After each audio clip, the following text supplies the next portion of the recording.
जी,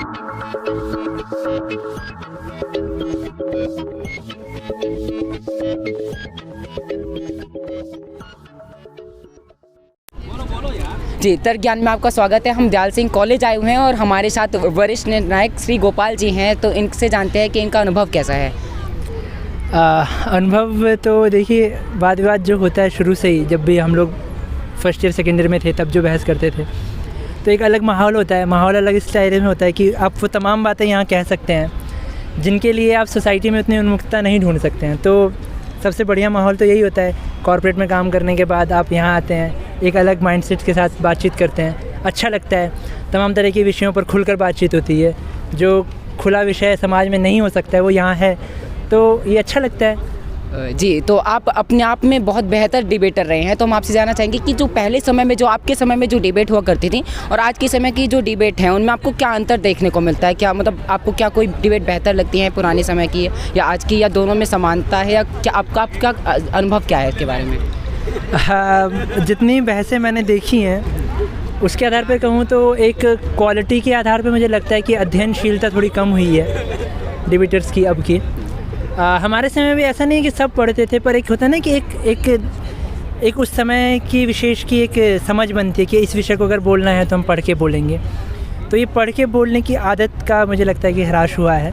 बाकी चीज़ें तो वैसे ही हैं, बच्चे आ रहे हैं जिस तरह से बोलते थे, नए नए शब्द गढ़ रहे हैं और हाँ, एक और चीज़ ये कि क्वांटिटी वाइज चीज़ें ज़्यादा हुई हैं। हमारे समय में हम लोग तरस जाते थे कि एमसीक्यू होते हुए कि डिबेट कहाँ पर करनी है। पार्लियामेंट्री डिबेट नहीं होती थी।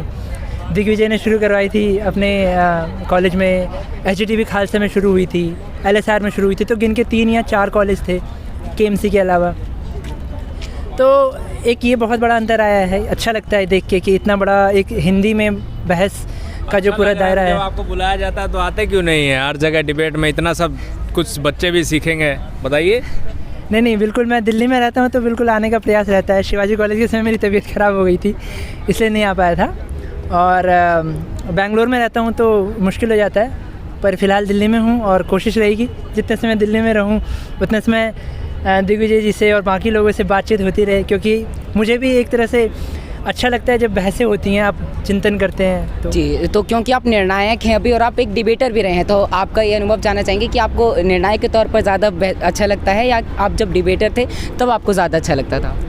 तो खिलाड़ी को खेल के मज़ा आता है, बैठ के मज़ा नहीं आता है। तो निश्चित तौर पर डिबेट करने में ज़्यादा मज़ा आता था।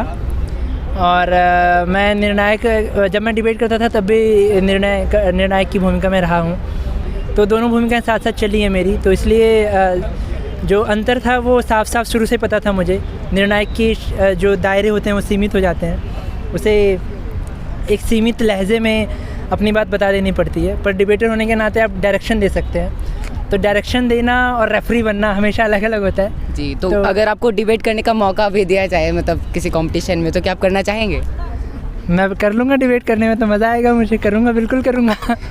लेकिन करना नहीं चाहिए मुझे, तो नहीं करूँगा, वो अलग बात है।